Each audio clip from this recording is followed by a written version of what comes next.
Hi everyone, here's what's bothering me today. So we left off with the French, various West African and Equatorial African communities because they were trying to hold on to their power and influence in a post-World War II world that was split between the Soviet Union and the United States. Now, this led to, of course, lots of proxy wars and conflicts throughout Africa. This was part of the Rhodesian Bush War. This was part of the Somali and Ethiopian civil wars. But here's where things get even worse. Beyond the proxy wars and fights going on from Angola to the Congo to Mali and Senegal and Guinea-Bissau and Burkina Faso, there's more to this that, again, you could do an entire independent series just on some of these conflicts. But I'm just trying to hit the main points of the history. So let's talk about the history of what happens following Soviet collapse. So in 1991, the Soviet Union pretty much overnight disappears as a political force from the world. The Americans don't really know what to do. What other people also don't know what to do is various little independent nations like Russia, Ukraine, Kazakhstan, who now have massive weapons caches, but neither the ability or the desire to maintain them. So you got to make some money, right? Because now you're poor. And so Africa get flooded with weapons, like absolutely flooded with Soviet weaponry. And this brings us to some of the terrible conflicts that plagued Africa then and continue to plague them to this day. So I'm sure some people remember things such as the Rwandan genocide in the 90s, which was partially due to the Belgians and their decolonial process, as well as just having all these weapons flood their way into Africa. And so everyone in their little tribes and different religious or ethnic communities start to arm themselves and seek their own protection. And so even though the borders of Africa remain in their colonial state, in terms of how they look internally, it is a goddamn mess. Look at Somalia. Look at the problems in Ethiopia, on the northeastern frontier of Kenya. Look at the sheer mess that continues to plague the Congo, the current crisis still unfolding, but hopefully getting better in the Central African Republic, Nigeria, and parts of Burkina Faso, the ongoing crisis in Mali with the breakaway Republic of Azawad in the northeast. This is largely because no one had any kind of level of control, and America no longer had a desire to intervene in Africa following the Soviet collapse because their affairs now lay elsewhere. Who was the next big bad guy in the 90s after the collapse of the Soviets? Oh, hey, look at that, Islam. A lot of people talk about 2001 as being, the start of the war on terror. And while that's seen as the official start, let's keep in mind that actions against Islamic radicals happened even before then, under President Bill Clinton and George W. Bush. First Gulf War and the various gong shows that happened in Somalia, and with the accidental bombing of a pharmaceutical building somewhere in East Africa. I forget off the top of my head. Now, this means, we got to fight against Islamic extremism. Newsflash, nearly half of Africa is either predominantly Muslim or has a Muslim minority somewhere in it. From Mauritania to Somalia is basically Muslim, overwhelmingly. And then on various bordering nations and regions, Muslims either form a plurality or a slim majority. So it was only natural when, after the War on Terror got started and after the big wars had been completed, America sought to still extend its reach to fight Islamic extremism wherever they could find it. This naturally led them to West Africa and also North Africa, particularly Libya. And so in 2011, after we bungled the Libyan intervention, which I'll make a video on that sometime as well, because that pisses me off, how we just completely bungled that whole thing. But in the wake of that, well-trained and well-armed militias, again, thank you CIA, made their way back to predominantly Tuareg regions of Chad, Niger, Algeria, Mauritania, and Mali. That's why the French and the Americans continue to be good partners in Mali, because they're fighting against Islamic extremism and the self-declared breakaway Republic of Azawad in northeastern Mali around the cities of Timbuktu and Gao.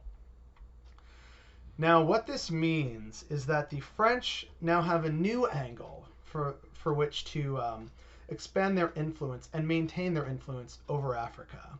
They had their economic treaties, and some of these are still working to this day, but they also want to reshift focus from what I'm hearing. And now they have this spin, which is, oh, well, it's about the war on terror and geopolitical security. See, we've been invited here to help these locals, and that's why the French were in Central Africa.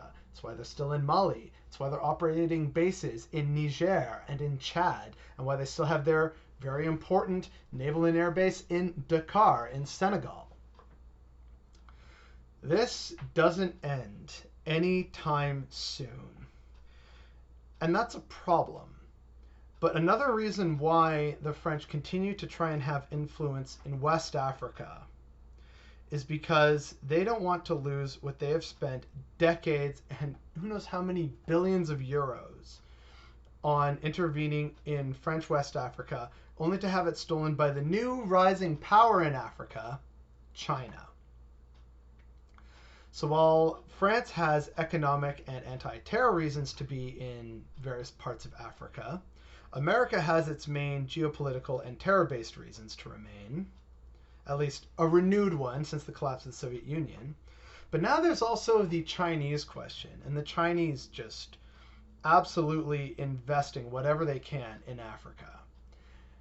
And it's the dawn of a new form of colonialism, a very multifaceted one. It's a colonialism of economics and economic preference. And this is only complicated by military and geopolitical needs as well. And this also brings us to why everyone keeps going to Africa. Because it is so rich in resources and money. First, it was slaves, and then gold and ivory and pepper and crops like cocoa and sugar and cotton. And now it's what's funding all our electronics. Lithium. Many parts of Africa, particularly the Congo Basin, are home to some of the largest lithium deposits currently known to exist on Earth.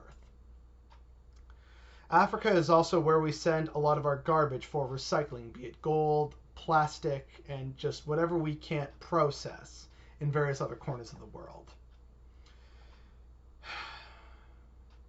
Africa can't catch a break, can it? Someone's always got to be messing around with Africa, either for economic reasons, for military reasons, for some sense of entitlement to power, prestige, and influence. Someone always has to have their hand in Africa. When do the Africans get to have Africa for themselves? When do Africans finally get to be free to make their own choices, to really reform their economies, free of debt, and without needing to sign incredibly exploitative treaties with China that basically hand over their infrastructure to the Chinese and for Chinese people and Chinese companies? When do the Africans themselves get a chance to build and develop a middle class? When do they get to actually have their voices respected and break apart their nations, hopefully amicably and peacefully, kind of the way various other powers had done in the past? Why is this somehow allowed for the rest of us, but not for Africa? Why is it that Africa needs to be forced into maintaining its political borders that don't make sense and ignore linguistic, religious, cultural, and ethnic ties? Why does Africa need to be just harassed and abused and exploited for centuries now by pretty much every continent except South America. Why does this have to happen to a continent that, in terms of its sheer wealth, should be so overwhelmingly wealthy? And yet it isn't, because we keep extracting that for ourselves. Us being Europeans, North Americans, Australians, Chinese, Russians, everywhere else gets to have fun and play around with Africa and just extract wealth like it's nothing. Even Canada gets in on it, but I'll talk about that a little bit some other time. Why can't Africa just have its own chance to breathe and develop into a robust economy that we can then trade with on an equal footing? Isn't that what capitalism is ostensibly supposed to be about?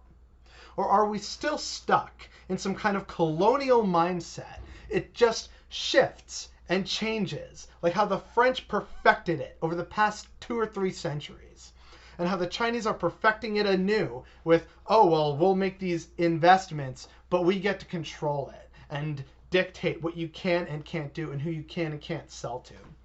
This is just colonialism by another name. And the fact that we don't recognize this and complain about this because it results in continued poverty around the world that we claim to care about is what's bothering me today.